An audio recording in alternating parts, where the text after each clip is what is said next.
gittin be gülüm, dayanamam ben sensiz dedim be gülüm.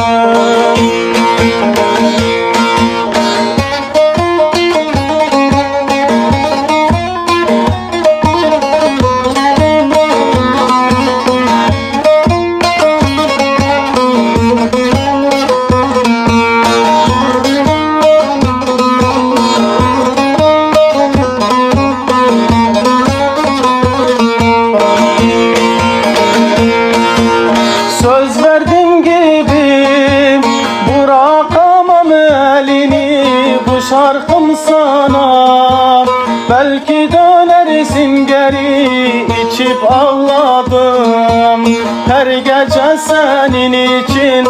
Seni seven bu kalbimi kırma be gülüm. Söz verdim gibi bırakamam elini, bu şarkım sana. Belki dönersin geri, içip ağladım her gece senin için. Seni seven bu kalbimi kırma be gülüm. Güller kıskanır senin güzel kokunu, koklasam şöyle, çeksem içime doğru yüreğim yanar.